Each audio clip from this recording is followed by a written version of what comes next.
Hello, good morning सगळ्यांना. आज Sunday होता आणि संडेला ना मी नेहमीपेक्षा थोडंसं लेटच उठते. उठलं की मग हे जिरा वॉटर पिते. रात्रीच मी पाण्यामध्ये जिरं आणि मेथी भिजू घातलेलं होतं. तेच मी सकाळी पाणी गरम करून पिते. आता पाणी गरम होईपर्यंत म्हटलं जाळीतली भांडी मांडून घ्यावी आणि नंतर पुढचा आपला दिनक्रम चालू करावा.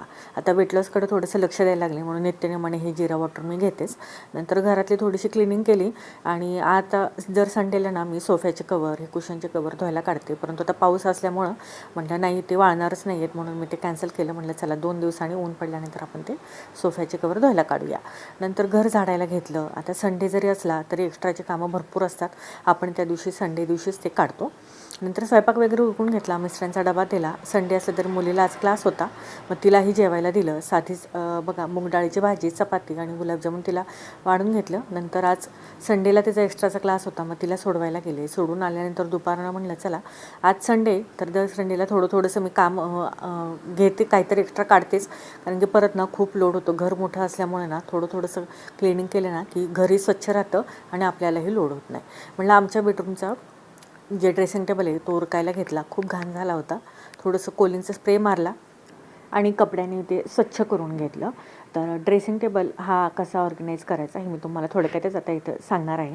आता हे सर्व क्लीन करून घेतल्यानंतर जे आपल्या रोजच्या वापरातले जे वस्तू समजा तेल, पावडर, कॉस्मेटिक, परफ्यूम हे ना मी खालीच ठेवते आणि जे कधीतरी लागते ते वरच्या कप्यामध्ये ठेवून टाकते. आता हे क्लिप्स आहेत ते एक्स्ट्राचे होते ते खाली ठेवून टाकले मी.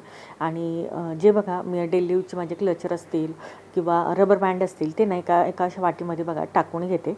म्हणजे लवकर पटकन ते सापडतात आणि आपल्या हाताखाली असले की म्हणजे आपण पटकन हे ते आपल्याला घेता येतात. तर अशा पद्धतीने मी ड्रेसिंग टेबल हा ऑर्गनाईज केलेला आहे. मस्त असा मी तो उरकून घेतला आणि स्वच्छ क्लीन केल्यानंतर ना खरंच खूप छान वाटतं. मेकअप करायलासुद्धा खूप मूड येतो.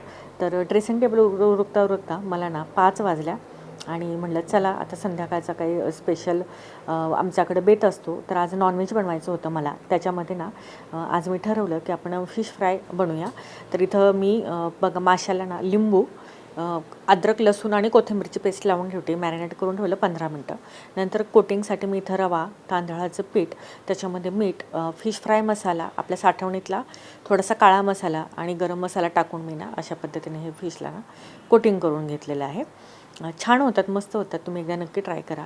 आता इथं आपल्या साधं रोजचं जे भाजीचं वाटण आहे ना तेच वाटण वाटून मी फिश करी बनवून घेतली आणि इकडं जे आपले कोटिंग केलेले फिश आहेत ते फ्राय देखील करून घेतले. तर असा हा आमचा संडेचा रात्रीचा जेवणाचा मेनू होता.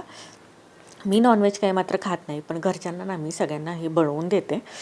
चला व्हिडिओ आवडत असेल तर सबस्क्राईब करायला मात्र विसरू नका. चला बाय.